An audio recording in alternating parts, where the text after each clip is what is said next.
श्रम संहिताएं labour code बनाए हैं। उन लेबर कोड में मज़दूरों के पक्ष में कुछ नहीं है और सारा का सारा जो है वो अदानी अबानी और इस देश के जो बड़े सरमायादार है, इस देश के जो बड़े उद्योगपति है, देसी और विदेशी सरमायादार है, उनके हित में ये सारे कानून बनाए हैं। मज़दूर वर्ग का कहना ये है कि उन्होंने जो संघर्ष करके कानून बनवाए हैं वो कानून रहने चाहिए। अगर वो कानून नहीं रहते हैं तो इस देश के विकास में बाधा पड़ेगी और उसकी जिम्मेदारी मज़दूर वर्ग की नहीं होगी, बल्कि उसकी जिम्मेदारी जो है वो इस सरकार की होगी, जो मज़दूरों को, किसानों को, नौजवानों को, महिलाओं को इस बात के लिए वादा कर रहे हैं कि वो आंदोलन खड़े करें और उनके खिलाफ लड़ें। हम चाहते हैं कि मज़दूरों की एनर्जी, मज़दूरों की ऊर्जा उत्पादन बढ़ाने में होनी चाहिए, देश के विकास के लिए होनी चाहिए। लेकिन अगर सरकार इस बात को नहीं समझती है तो देर और सवेर उनको ये बात समझनी पड़ेगी। ये जुल्म भी देखा है, ये जबर भी देखा है, तारीख की नज़रों से लम्हों ने खता की और सदियों ने सजा पाई है।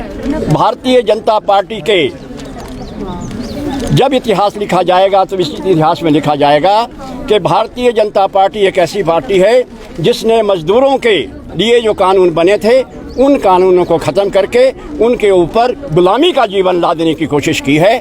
और हम ये कहना चाहते हैं कि सरकार को अगर थोड़ी भी शर्म है तो वो ये जो बड़े आंदोलन की तैयारी हो रही है उस आंदोलन को करने की बजाय मज़दूरों की बात सुनें। आप कहेंगे, आप मुझे सवाल कर सकते हैं कि आप ये बात कैसे कह रहे हैं। अभी तक जो भविष्य निधि प्रोविडेंट फंड था उसकी जो ब्याज की दर थी वो 8.5% से कम कभी नहीं हुई और अब इस सरकार ने उसको घटाकर 8% कर दिया है।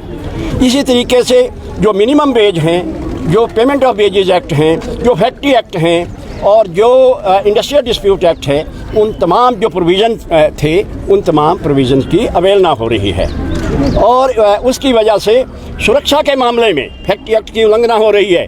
12 मज़दूरों की मौत हो गई ऊना के अंदर। पता नहीं था, वो लेबर अफसर को भी पता नहीं, जो इस काम के लिए रखे हैं अफसर, उनको ये पता ही नहीं है कि फैक्ट्रियों में क्या हो रहा है, सुरक्षा का वहाँ का इंतजाम है कि नहीं है। तो इस तरह का जो माहौल वातावरण पैदा किया है मजदूर विरोधी, हम उसके खिलाफ प्रदर्शन कर रहे हैं और मैं समझता हूँ कि आप The Dream Fulfilling Boarding School, Durga Public School, Solan.